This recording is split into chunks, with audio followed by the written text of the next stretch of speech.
আসসালামু আলাইকুম, কেমন আছেন সবাই? আমি আলহামদুলিল্লাহ ভালো আছি। সকালবেলা শুরু করলাম ভিডিওটা আম দিয়ে।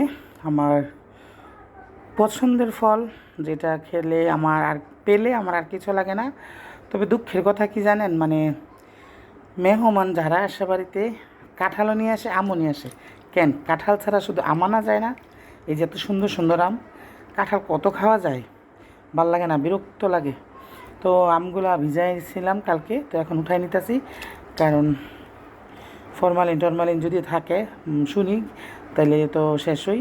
তো এখন আমগুলো উঠাই নিব, উঠাই নিয়ে তারপরে অন্যান্য কাজ করব। ঘরে অনেক কাজ জমছে, করা হয় না, তো আজকে এগুলো করবো ভাবতাছি। তো ভিডিওটা কি শেষ মানে সরি কি কই না কই বুঝি না, ভিডিওটা শেষ পর্যন্ত দেখতে থাকেন আর পাশে থাকেন।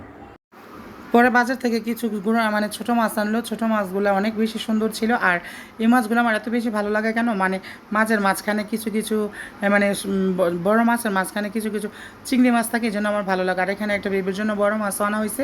বেশি বড় আনলে আবার অনেক দিন চলে যাও, খেতে পারে না, মানে ওর টেস্ট পায় না, সেই জন্য আর কি একটা মাঝারি আকারে আনা হয়েছে। আর এখানে রান্না করছিলাম জালি মাছ দিয়ে। আর মানে কুরবানির ঈদ গেছে ঠিকই, কিন্তু মানে মাংসের যে একটা লেশ, এটা এখনও শেষ হয় নাই। তো খালি মনে হয় যে পাতলা ঝোল খাইতে পারতাম, পাতলা ঝোল খাইতে পারতাম। তো এই জন্য একটু ঝোল রান্না করি, মানে মুখের টেস্ট ফিরানোর জন্য। মাংস তো খেতে পারি না, একে তো দাঁতে প্রবলেম, দ্বিতীয়ত রুচি তো আসে না। তারপরে যে খাই না খাই আলহামদুলিল্লাহ যতটুকু খাই। তো এখানে আমি বাজারগুলো ফ্রিজে রাখতেছি, কারণ এই বাজার আনলে না সবচেয়ে বেশি ঝামেলা লাগে সবজিগুলো আমার ফ্রিজে রাখতে। মানে আমার খুবই খুবই খুবই বেশি বিরক্ত লাগে, এই হচ্ছে কথা। ডিম আগের দিনে আনা হয়েছিল, রাখা হয় নাই, তো ভাবলাম যে আজকে রাখি, নইলে মানে নষ্ট। আমি বয়স তো পরে দিচ্ছি। আর এইখানে এই মিষ্টিগুলো অনেক দিনের ছিল, 4-5 দিনের, খাওয়া হয় না। পরে একটা মিষ্টি নিলাম খাওয়ার জন্য। আর এখানে আমার রান্না টান্নাও কমপ্লিট হয়ে গেছে প্রায়। একটা চচ্চড়ি রান্না করছিলাম, আর একটা জালি তরকারি রান্না করছিলাম। মাংস তো মানে ঘরে প্রতিদিনই থাকে, এটার বলে লাভ নাই। দুপুরে খাবার খেতে বসছিলাম, সকালে ভাজি করছিল, এই ভাজি দিয়ে সকালের তরকারিগুলো দেখা যায় থেকেই যায়, এগুলা হয়তো কাউকে দিয়ে দিই, নয়তো নিজেরাই খাই, কি করব, ফেলে তো আর দেওয়া যাবে না, এই আর কি। লোকসানটা চাই কম করার জন্য। পরে এক জায়গায় বেড়াতে যাবো, সেজন্য মেহেদি পড়ছিলাম। সাদিয়ার বলতে, সাদিয়া মেহেদি পড়াই দেও।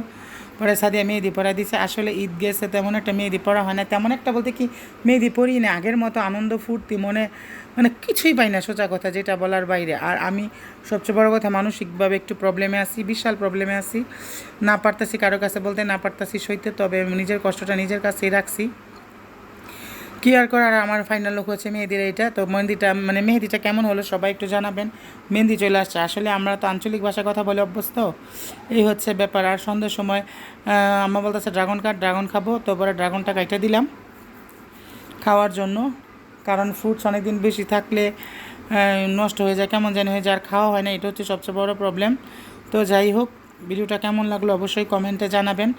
আর অবশ্যই পেজটাতে একটা ফলো দিবেন, সবার কাছে রিকোয়েস্ট, সবার কাছে অনুরোধ।